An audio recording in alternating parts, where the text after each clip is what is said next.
for like 2 hours, and then you step back in the class. So that was really chaotic. Like the kids like didn't know how to adjust to that. Right. That's interesting. Okay. Molly, how's it going? Things are going well. Kind of jumping into this module since it's due at the end of this week, so it's a little faster schedule than the last few have been. Yes. Jennifer, how's it going? It is going well. We had our first child throw up today on this so that was interesting. Yes. Lauren, how's your day and week been? Your microphone. There we go. My day was fine. The girls, we just had a holiday. It was a Jewish holiday, so it was our first day back. And they were a little slow getting into school mode, but it went well. Good. Reginald, how's it been going? Oh, it's going great. Yeah. Great. Now, you have to adjust your screen. We see your eyes and your nose. There we go. Are you joking? Okay, Asan, how's it going? It's good. All right. I had a tiring day. One kid got 51-50'd, and I missed a lot of activity at the end of the day. I think there was another fight, and so I don't know how many kids are going to be there when Dr. Davidson observes me. But I'm not sure what happened because I was helping this nursing student do some sort of a program. I don't know what's going on in my class. Son, will you take us a moment and define 51-50? One student was deemed that he was a threat to himself or others, and that he was not in control of his mental faculties, so the police got him. But it was just a little ridiculous. Asan, before we move out of Asan, I would think it would be helpful if everybody understood his placement is extremely different than everybody else's placement. So could you take like 30 words or less to let everyone know what kind of school you're in? Right. It's a non-public school, so every student is diagnosed as severely emotionally disturbed, and then they may have a lot of learning disabilities or other problems. A few of them are on the autism spectrum. So emotional disturbance and PTSD is the only thing that's like universal amongst them. But we have small class sizes. What grade span? What? What grade span? Oh, it's K through 8. K8. Thank you. All right, very good. Well, it makes for very interesting discussions and good teamwork as you all are adjusting and adapting based on your placements. Okay, thank you everybody. And now we're going to have Connie talk a little bit about lesson planning.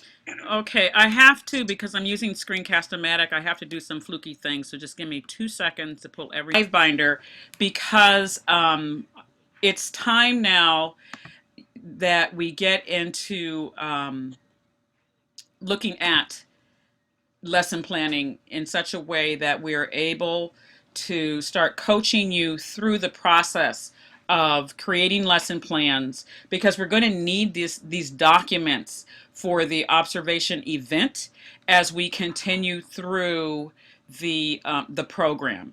So I just want you to know, first of all, that here is the tab called Lesson Planning 101. And in this plan, what I have done is I have created a series of videos for you. And all of these videos relate to our document called the Lesson LPA, the Lesson Planning Assistant. And so I'm going to open up one of the videos just so you can see what it looks like. And then I'm going to take us to the Cal State Teach website and just talk again. We kind of introduced this last week.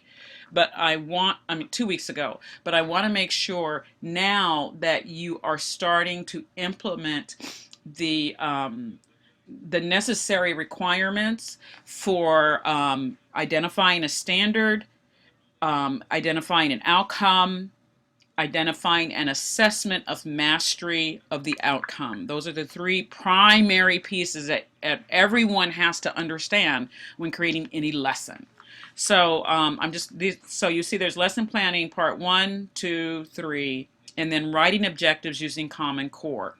This particular video walks you through what Common Core is asking you as it relates to the lesson planning for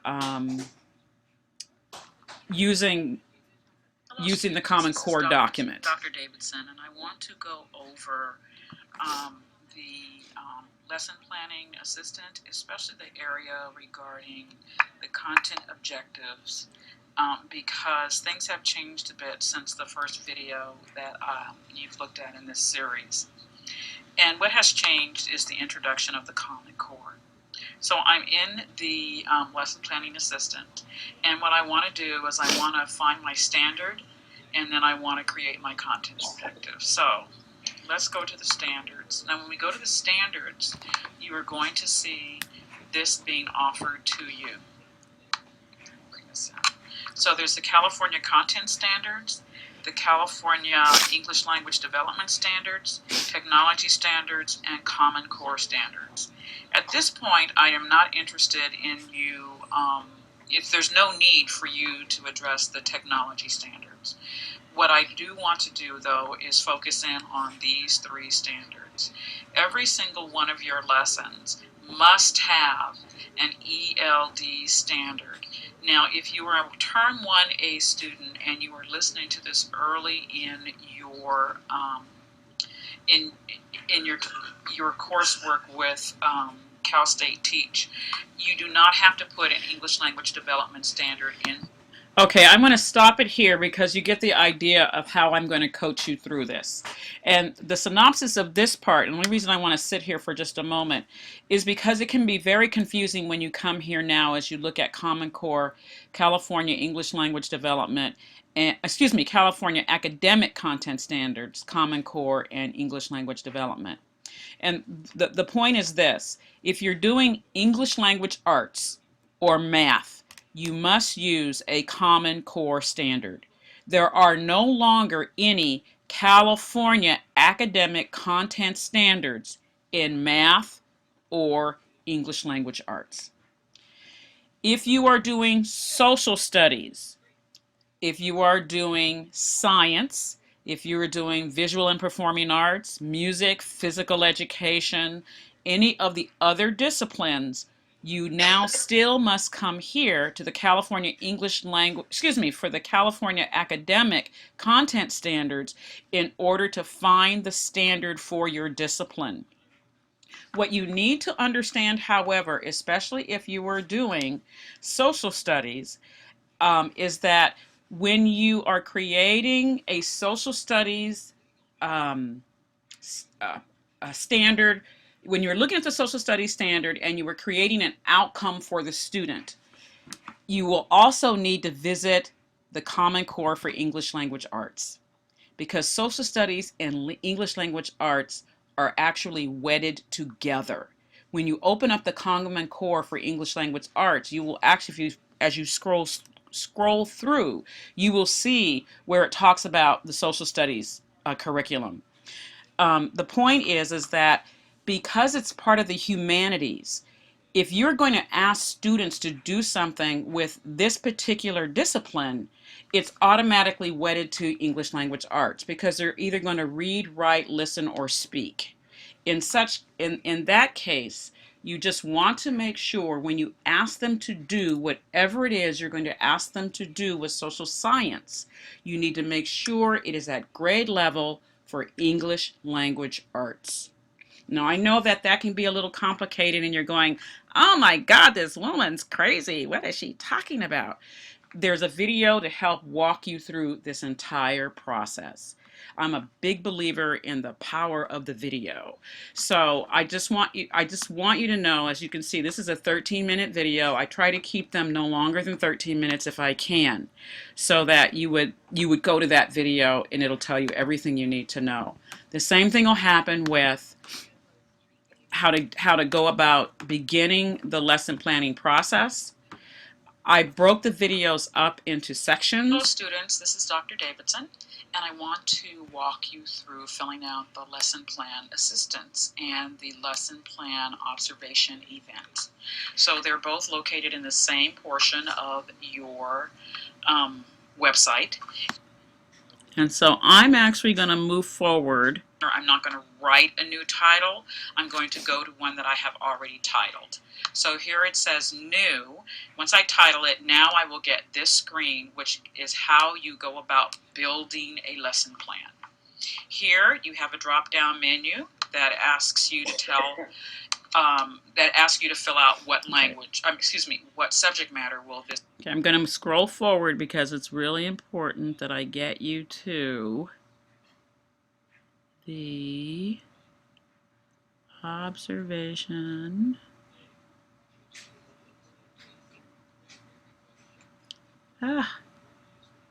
Hold on. I'm getting there. Oh, I know.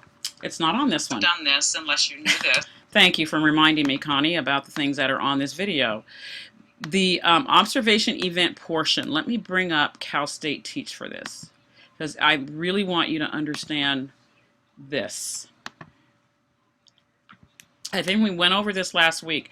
Are there any questions so far about just what I'm showing you? Hello? No. Okay. I just want to make sure you're out there. Okay, so as you go into my work and you create whatever you're going to do, when you create the lesson, and I walk you through the process of creating the lesson, everything is step by step. You will see where it says copy, rename, delete, or observation event. You have to click on, when you know that we're coming, you have to click on the observation event. At which point, let me see if I can open one up. Lord, oh, there's one. Thank God. You will get a screen that looks like this. You will identify, and you will always identify initially social environment, because part of what you want to know in your first efforts in term one is how well are you sustaining and maintaining an environment for learning in your classroom. You can pick another TPE if you desire, but this is one TPE that if for your first time out, if this is all you want us to look at, then just pick that. You pick the TPE that you want, where you want us to focus. You find the TPE, you select it, you decide I'm here, I'm applying, I'm exploring. If you're not sure what it is you're supposed to, what that TPE is supposed to look like, you come here and you look at the benchmarks. It will tell you exactly what it is that this particular TPE is asking our candidates to strive for. These are the characteristics of an evolving educator. You are looking to incorporate these behaviors in your practice. If you decide that you're exploring initially, that's fine, because you're brand new. No one expects you to be exemplary. We would really be concerned if you thought you were exemplary the first time out, especially starting a teacher preparation program. So my point is that you decide what you want. You can cut and paste if you like to. You can copy. And then if that's the strand you want us to focus in on, you can just go ahead and put it right down there. And then once you've done that, you can then close this, and then when we come and look at you, we will actually see your lesson plan with these at the top. We can view your entire lesson as we're observing you. We see everything that you have written. We know exactly what the lesson plan is supposed to look like. Now, what I want you to make sure that you do as you think about your teaching and learning, that you narrate for your evaluator what it is you're going to do in the classroom. And as you're narrating, think about, well, I as the teacher am going to do this thing, and my students are then going to do this in response to what I ask them. And just so you can get some terminology down, that's called strategy and activity. The strategy is what you are going to do, and the activity is what the students are going to do in response to that strategy. So, what happens often for a new teacher is that you'll have a lot of activities in your classroom, but we don't know what they relate to. We don't know how it works. So, if you decide that you want your students to discuss something, that's your goal. The strategy could be I'm going to have them pair share before they discuss with the classroom.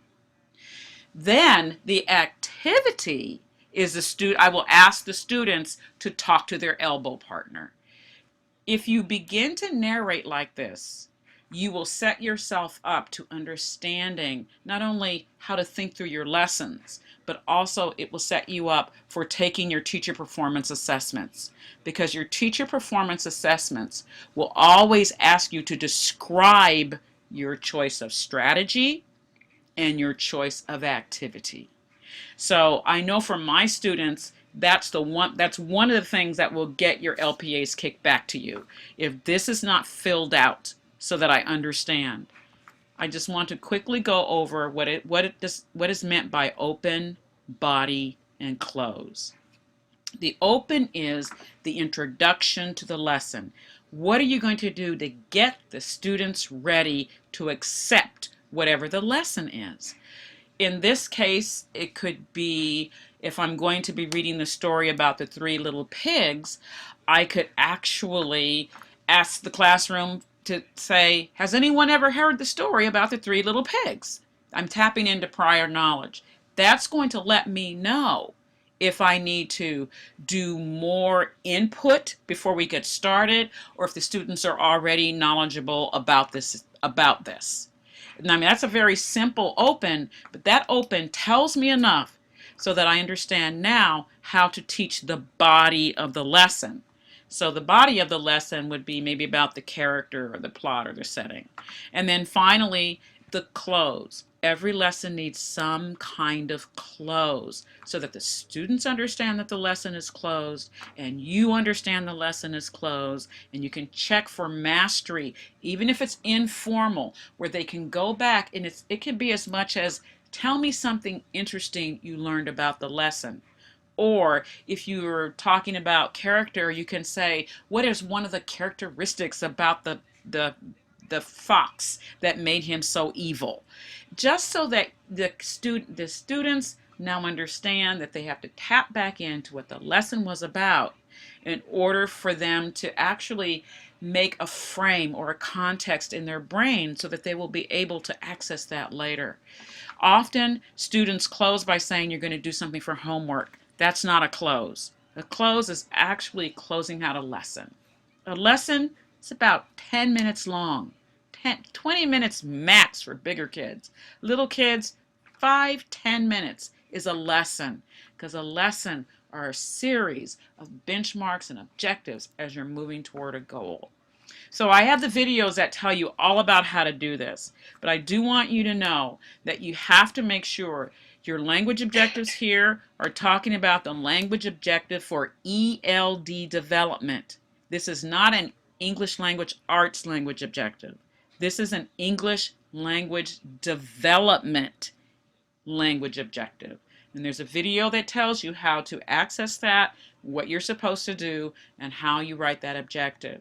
And those objectives will always focus in on 4 areas: reading, writing, listening, and speaking. Now, there's some time that you might only focus in on 3 in a lesson. That's fine. But in order to actually acquire and use language, you have to use it in reading, writing, listening, and speaking. The content objective refers to the academic content. So English language arts, the students will be able to understand character in a story. So given the story of the 3 little pigs, the students will be able to understand the character of the wolf. That's the content objective. The language objective is students will talk to one another about the characteristics, students will listen to each other, students will then write about what they heard. And you will get the level from the English language development standard. Now, for my students, and each faculty is a little different, but for my students, you only need to identify one English language level. You do not have to do all the levels in your class. As you're learning to do this, I do not require that you do all the levels in your class. So as you look at your class and you identify your ELD student can be an advanced or a beginner or an intermediate, and that is their focus student for adapting your lessons. So any questions about this? Oh, attaching the files. Here you attach a file if you have documents that you want to share with your advisor. And to attach a file, you'll be at the top. You attach a file. You can attach student work, graphic organizers. You can also attach videos. I'm not going to go into annotated videos at this time, but that is something that I know that your advisors we will be addressing at another time. Right now, It's the subject of the seminar coming up on Saturday. Oh, okay. Right now, I just want you to understand that this is the document, this lesson planning document is a document that you will fill out. And do we expect it to be perfect? No. But we do expect you to start using it and to look at as many of these things as possible that will help you understand how to go about creating a dynamic lesson that supports teaching and learning in your classroom. That's it. Thanks, Connie. Okay, let me unshare this in a second. Go ahead, Sheila. Let me go on because I want to talk a little bit about Module 4. And the overview is in the live binder. It's under, I believe, Curriculum tab, where you will find it. This is all Module 4 is about special education, the IEPs, which are individual education plans, 504 plans, student study teams, and child abuse reporting. You're going to work with your teams again. This time you're going to make a public service announcement regarding child abuse, and your audience would be members of the education community about their responsibility in reporting child abuse. Because this turnaround is really short, it's due this Friday, whoever was the facilitator for the last time you met as a group, the facilitator should be the one to set up a Zoom meeting for their team, and you can begin to plan what the roles are going to be. Who's going to be the recorder, who's going to be the timekeeper, who's going to be the facilitator, and who's going to be the reporter. And then the reporter is the one, no, I take that back. All of you need to attach your product in your own discussion forum. So you would say, as a member of Team 3, this is our product, and then you do your posting about what you did it on and why you chose the particular product that you did. So we should see it 3 times in 3 different postings because there's 3 of you on the team. But so the facilitator needs to get you guys confirmed on when you want to have another meeting after you decide your roles, because that gives you time to do your readings, and then you can make the decision of which avenue you're going to go down to make your public service announcement. So you know which teams you're on. TPE 8 is knowing your students. So this blends beautifully into what we've done with knowing the English language learner, because you will certainly have students in your class that are going to fit into IEPs or 504s or candidates for the student study team. So this is wonderful, wonderful reading. You only have 2 activities to do in this module.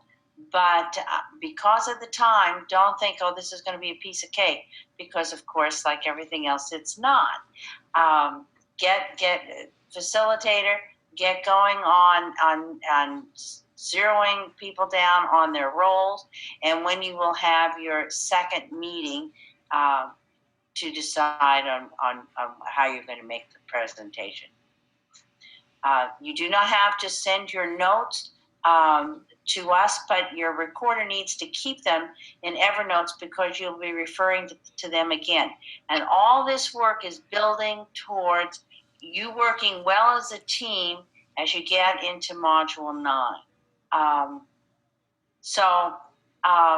I wish you all the best. If you've got questions or concerns, for heaven's sakes, be sure and let your advisor know so they can address it right away for you. We're all here to help you be successful. Jim, is there something you want to add to this?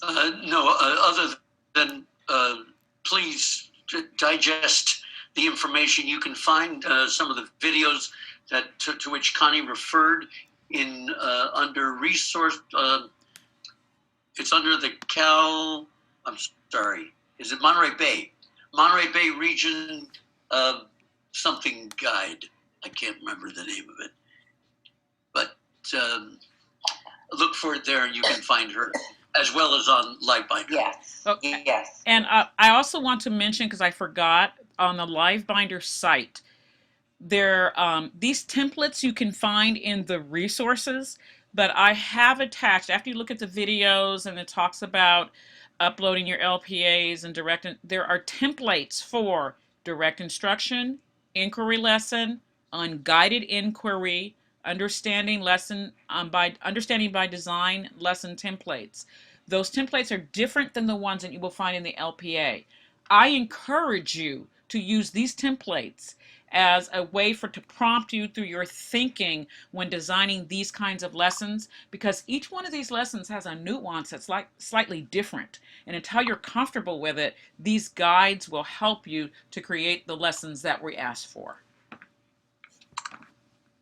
That's it. Yeah, and we will give you the individual questions, as they come up, because I realize each person is going to be looking at it through a different lens. So, and we know all brains are wired differently. So, let's go around and let's check with questions.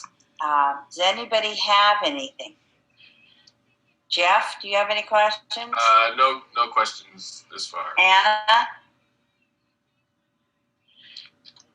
No, I'm good. Thank you. Okay. Rebecca? I'm good for now. Good. Clara? Okay. Molly? We're good. I'm good. Good. Jennifer? Really quick on the main all Cal State student or all Cal State Teach students, it talks about TPA due dates. I'm assuming those have nothing to do with that. That's right. You're going to be doing TPA 1, and that will be coming up. So you've got a little bit of time on that. Okay, perfect. Thank you. All right. Lauren, do you have a question? I don't have any questions. Okay. Reginald, do you have a question? No. And Hassan, do you have a question? Yeah. So we should have our first lesson plan made for before our advisor comes to visit us, to observe us. Yeah, but Hassan, you don't have to do it this time because this is my first go around with you. You will have to do it with your next one. Okay, got it. And Connie will let you know when she's coming in advance and guide you through that. So that's where it gets very individualized. It's based on when your next observation is coming up. Okay, very good. Well, we're all set to leave one another now, and we will meet again next Monday night. Okay. Thank you. Everyone, Sheila, could you keep this open for a second? Rebecca, could you stay online for just a minute? I need to show you something that needs to be done. And Sure. Sheila, if you could just keep this channel open, it'll only take me 10 seconds to show her. Absolutely. Okay, Happy thanks to do everybody. Thank you, Connie, for everything. Hi, Thanks, Laura. everybody. Good I night. didn't see you. Here I am. Still